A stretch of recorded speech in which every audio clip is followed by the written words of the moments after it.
Nanti kita akan membuat testimoni untuk kegiatan di Dambat, terutama tentang pembelajaran IPA dengan menggunakan computational thinking.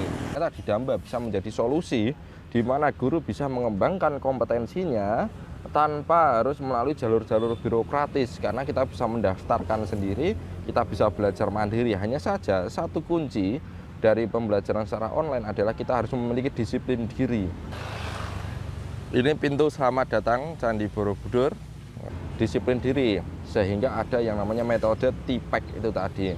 Oke ya, kalau kita punya disiplin diri, kita bisa melakukan pengembangan kompetensi, kita bisa belajar mandiri tanpa harus terjebak pada hal-hal yang sifatnya birokratis.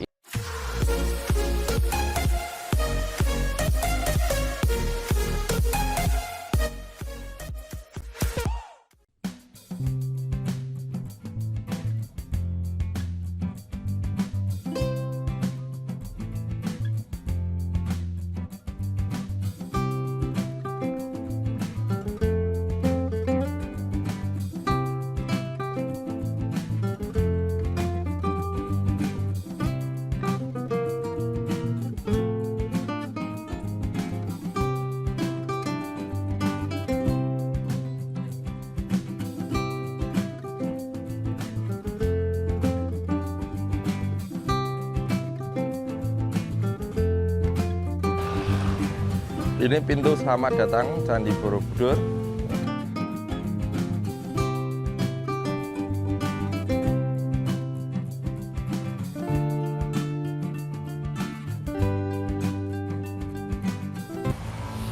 Yes, oke. Nah, oke teman-teman.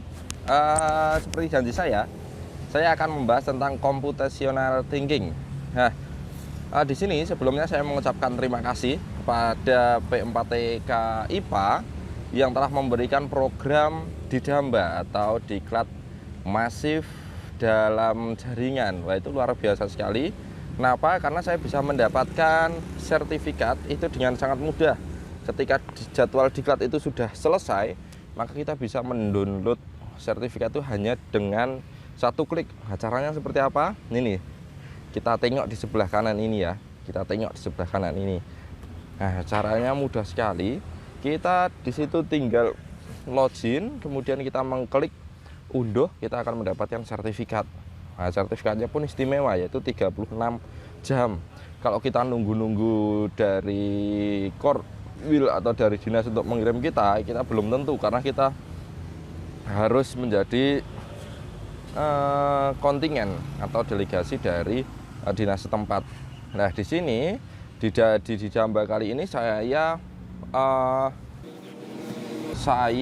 masuk atau saya mengambil kelas yang judulnya adalah pembelajaran IPA menggunakan computational thinking.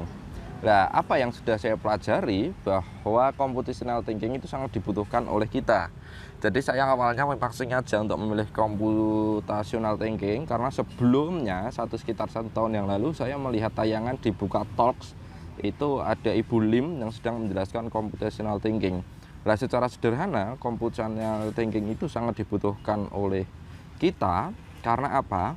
Karena computational thinking melatih otak kita berpikir layaknya sebuah komputer, di mana komputer itu memiliki ribuan atau jutaan bytes data, tapi dia bisa memanfaatkan data-data sesuai dengan kebutuhan penggunanya. Lah, seperti kita saat ini kita juga kebanjiran data, atau saat ini kita sedang kebanjiran informasi, di mana informasi itu bisa dengan mudah kita dapatkan tanpa kita minta. Kalau dulu informasi hanya kita bisa dapat ketika kita membuka buku, membaca koran, membaca jurnal dan lain sebagainya. Tapi kalau sekarang bangun tidur, kayak tadi saya bangun tidur pun itu mendapatkan notifikasi berita dari Google misalnya. Belum lagi kalau kita menginstal aplikasi pemberitaan seperti Detik, Kumparan dan lain sebagainya, kita tidak diminta pun akan mendapatkan berita seperti itu. Nah, karena kita kebanjiran berita, kebanjiran data itu, maka kita membutuhkan cara berpikir komputasional. Nah, cara berpikir komputasional itu memiliki 4 strategi dasar, di mana 4 strategi dasar ini tidak merupakan sebuah urutan. Jadi nanti bisa diterapkan satu-satu, 2 atau 3 atau 4 sekaligus. Nah, strategi yang pertama adalah abstraksi. Abstraksi itu melatih pikiran kita bagaimana caranya fokus pada satu hal yang dibutuhkan. Nah, kemudian yang kedua ada yang namanya dekomposisi atau decomposition. Dekomposisi itu artinya adalah kita menyederhanakan hal-hal yang kompleks. Jadi kalau kita melihat sebuah kejadian, coba kita sederhanakan apa yang menjadi inti dari kejadian itu. Bahkan kita bisa melakukan abstraksi apa yang ingin kita petik dari kejadian itu. Nah, seperti itu. Kemudian yang ketiga ada pattern recognition atau pengenalan pola, di mana setiap kejadian, setiap data, setiap informasi itu biasanya diiringi dengan pola-pola tertentu. Pola-pola yang dimaksud biasanya beriringan dengan sebab akibat. If, jika, maka, nah seperti if then, seperti itu. Jadi di situ kan kita bisa sering mengenal rumus di Excel ya, ada if, then dan lain sebagainya lah. Itu salah satu penerapan dari pattern recognition. Nah, ketika hidup kita bisa mengetahui pattern recognition-nya, kita akan lebih nyaman seperti itu. Nanti akan kami jelaskan bagaimana penerapannya di kehidupan sehari-hari. Nah, kemudian ada juga yang terakhir adalah algoritma. Nah, algoritma atau algoritma, bahwa yang terakhir adalah kita harus bisa merangkai apa yang kita dapatkan dari sebaran data atau sebaran informasi yang kita peroleh tadi. Sehingga apa?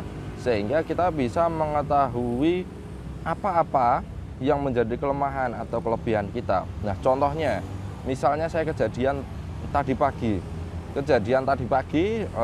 misalnya saya bangun kesiangan. Ini masalah sehari-hari, bangun kesiangan. Saya bangun sekitar pukul 5, padahal kita harus melaksanakan sholat subuh misalnya jam 3:30, bahkan diawali dengan sholat malam seperti itu. Nah, di situ kita bisa melakukan sebuah cara-cara berpikir komputasional. Nah, misalnya kita mau menggunakan teknik dekomposisi. Tadi saya jelaskan bahwa saya itu bangun kesiangan. Nah, bangun kesiangan, tapi kemudian saya merasakan stres yang luar biasa karena tidak bisa melaksanakan sholat subuh di masjid misalnya. Nah, maka kita melakukan dekomposisi. Masalah yang sebenarnya itu apa ya? Masalah saya nggak bisa ke masjid, atau masalah yang disebabkan karena saya tidak bisa bangun tepat waktu.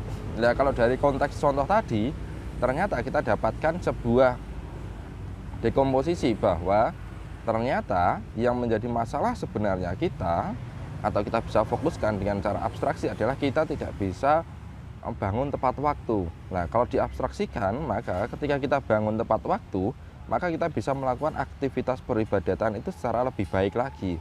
Maka dekomposisinya adalah dari secara kompleks tadi ada 2 masalah. Yang pertama tidak bisa ke masjid, dan yang kedua adalah tidak bisa bangun pagi.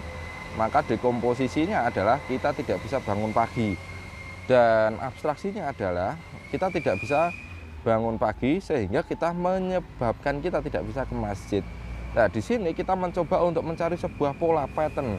Nah, kita sudah fokus ke tidak bisa bangun pagi itu, kemudian kita ingat peristiwa hari kemarin. Kenapa ya saya tidak bisa bangun pagi? Oh, ternyata saya tidur terlalu malam. Dan saya juga pernah melakukan seperti ini, artinya tidak bisa bangun lebih awal. Itu karena apa? Karena saya mungkin malam itu makan terlalu banyak. Nah, di sini kita bisa mendapatkan pola-pola. Oh, ternyata kalau makan terlalu banyak, maka saya tidak bisa bangun pagi. Itu klausa 1. Kemudian yang kedua, ketika saya tidur terlalu malam, maka saya tidak bisa bangun lebih pagi lagi. Nah, itu adalah pola-pola yang bisa kita dapatkan dari kejadian tidak bisa bangun pagi tadi, tidak bisa sholat subuh tadi. Nah, kemudian di situ kita bisa merangkai sebuah solusi dengan menggunakan algoritma, di mana kita bisa menganalisa dengan cara membuat jadwal. Oh, jadwal berarti kalau kita pengen bangun pagi, maka kita tidak boleh tidur terlalu malam. Oh, saya tidak boleh makan maksimal jam 5 sore, dan setelah jam 5 sore itu kita tidak boleh makan lagi. Misalnya seperti itu. Nah, kemudian kita analisa juga setelah algoritma. Nah, kita akan mendapatkan sebuah keterampilan berpikir bahwa dikatakan oleh Ibu Arita selaku Widya Iswara pembimbing kami. Beliau adalah seorang PTP atau pengembang teknologi pembelajaran. Itu dikatakan bahwa yang namanya computational thinking itu harus dilatih terus-menerus. Nah, latihannya kalau saya itu secara sederhana dengan melakukan analisa-analisa dari masalah yang saya temui di kehidupan sehari-hari. Nah, di situ sehingga ketika saya mengikuti kegiatan di Damba ini, saya sangat senang sekali karena kita bisa belajar soal itu. Nah, di Damba kelebihannya adalah kita tidak perlu menggunakan pembelajaran secara sinkronus terus-menerus. Jadi kita bisa asinkron. Terbukti dari kita bisa mengupload file LK kita kapan saja, kemudian kita bisa mengomentari atau bisa berkirim pesan, tidak harus ketika Widya Iswara kita berhadapan di waktu yang sama, artinya cara sinkron. Jadi solusi asinkron itu bisa digunakan untuk teman-teman yang kesulitan dalam sinyal, sehingga asinkron itu bisa kita manfaatkan untuk apa? Untuk membuat pembelajaran itu lebih nyaman disesuaikan dengan kondisinya masing-masing. Nah, kalau kendala saya ketika mengikuti di Damba kali ini sebenarnya adalah terletak pada bagaimana caranya saya bisa mengikuti kegiatan secara sinkronus. Artinya ketika ada video conference itu saya tidak bisa mengikuti secara penuh, dan ini mohon maaf, dari 4 kali video conference saya hanya bisa ikut 2 kali karena memang dari segi waktu kita harus mengatur waktu yang lebih ekstra seperti itu. Tapi di sini kemudian saya bercerita kepada teman-teman bahwa ternyata di Damba bisa menjadi solusi di mana guru bisa mengembangkan kompetensinya tanpa harus melalui jalur-jalur birokratis, karena kita bisa mendaftarkan sendiri, kita bisa belajar mandiri. Hanya saja satu kunci dari pembelajaran secara online adalah kita harus memiliki disiplin diri, sehingga ada yang namanya metode TPEC itu tadi. Oke ya, kalau kita punya disiplin diri, kita bisa melakukan pengembangan kompetensi, kita bisa belajar mandiri tanpa harus terjebak pada hal-hal yang sifatnya birokratis. Itu saja dari saya peserta di Damba tahap yang kedua. Rahma Huda Putranto melaporkan dari Kecamatan Borobudur, Kabupaten Magelang, Provinsi Jawa Tengah. Dadah.